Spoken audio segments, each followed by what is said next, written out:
So, you just bought a sim rig, something like a cheap Logitech or something like a really expensive, complicated sim rig, and you came here to find out what games you want to play. So, if you want the most realistic experience, I recommend iRacing and Assetto Corsa. You can't get any better than that. iRacing is more competitive with competitive racing, online matchmaking, stuff like that. Same thing with Assetto Corsa Competizione, but that's only for GT3 racing. And if you want the best overall experience, I recommend Assetto Corsa. You don't want a sim title that's too realistic, but you still want to have fun and you still want that little bit of realism. I recommend the Forza titles, Forza Horizon, Forza Motorsport. Those are very semi-realistic, but also not as difficult, and the learning curve isn't as steep as Assetto Corsa and stuff like that. So the Forza franchise, the Gran Turismo franchise, I'm sorry, I don't feel like it's the most realistic, but I also don't feel like it's the most arcadey. It's like hovering in between really realistic and like Forza, you know what I'm saying? So GT7, if you have a PlayStation 5 or a compatible wheelbase, that's also a good start. If you want something that's drifting or rally and you want that ease of use and not too realistic approach, I recommend Dirt Rally 2 for rallying. It's not very realistic, but it's pretty fun. And number 2, if you want to go for drifting, CarX Drift Online. I think that's what it's called on Steam.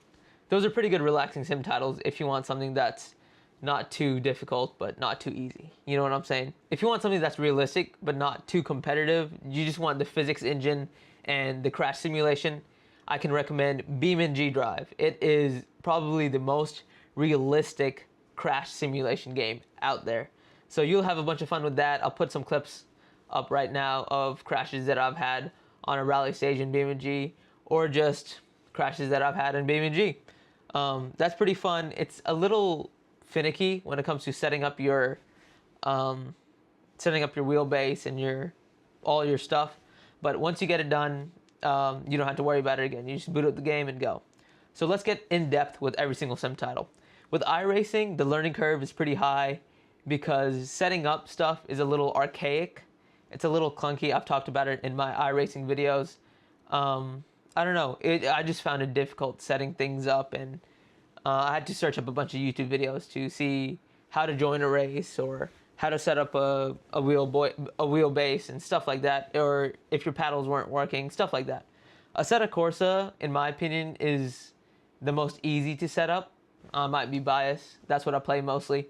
But with Assetto Corsa, step 1 is to download Assetto Corsa. Step 2 is to download Content Manager. If you don't know what that is, that's a launcher for Assetto Corsa that makes everything simple, where you can just drag and drop files straight onto Content Manager and it just downloads the mod. You just click install, done.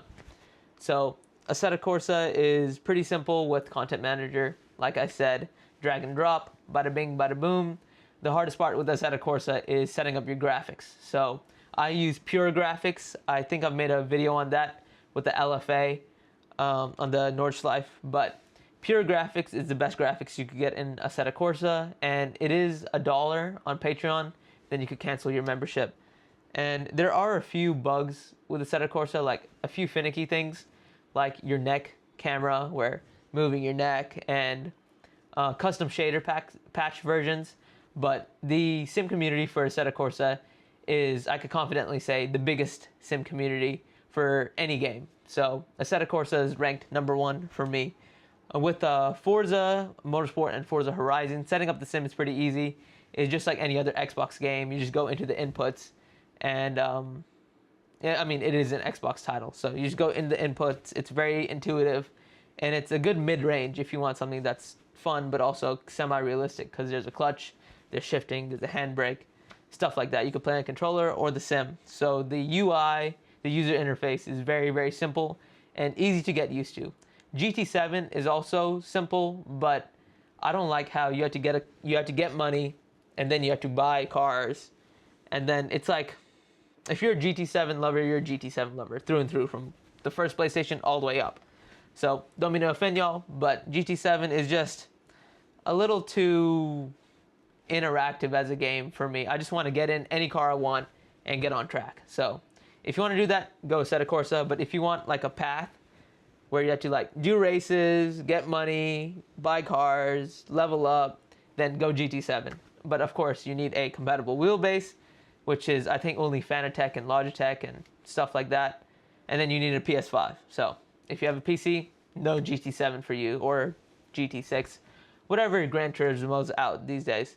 With CarX Drift, it's a little like cheap looking and cheap feeling as a game, if that makes sense.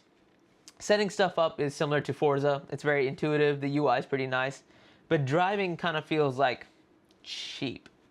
Like everything doesn't feel realistic, but it also doesn't feel arcadey in a good way, in my opinion.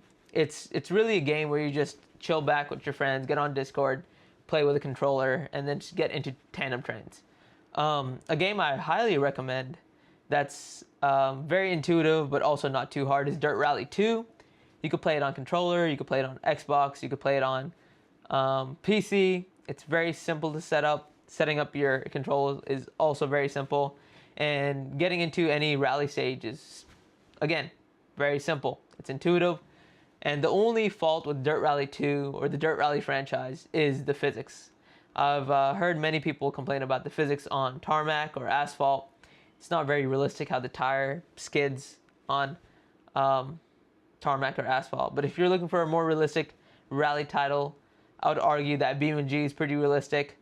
Assetto Corsa now has a rally mode through Content Manager. That's pretty realistic. And Richard Burns is hell. If you really hate yourself, you play Richard Burns Rally. Or if you're a die-hard rally enthusiast, you play Richard Burns Rally. I played it once on a cheaper simulator, and it was not very fun, but it was interesting to see how an older game stands up to the newer game titles like Dirt Rally 2 and stuff.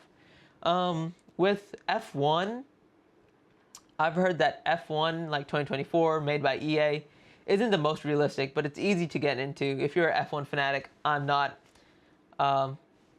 Get the F1 games. I mean, it's not too difficult to drive or to do anything in that game. If you want the real F1 experience with F1 cars, iRacing is top tier when it comes to any circuit racing. So any other game I don't have any experience with, like the traffic simulators or like the truck simulator, so I can't tell you my personal opinion. But if you want to look at other YouTubers like Gooseyest or whoever playing those simulators, you can get into that. So if you want to get into drifting, you do Assetto Corsa. I mean, it has the biggest community for drifting, and there's tons of online servers that you can bang doors, get close, learn a bunch, and train yourself for the next drift day. So that's what I do. That's all that I have experience with. I have a little bit of experience with rally and very little experience with circuit racing. So if you have any questions below with any game recommendations or anything related to the sim, put that in the comments below. And 92% of y'all aren't subscribed. I think that's the stat. So hit the subscribe button. You don't even have to hit the bell icon. It's whatever. Just click that subscribe button for me. Help me out. And this was a shorter video because I'm working on a trip to the pond video right now. I didn't vlog too much, so it's just going to be random clips with music for y'all. And I have 3 tests next week, so wish me luck. And yeah, you know what to do. Like and subscribe. And I'll see y'all next time. See y'all next Sunday. Peace.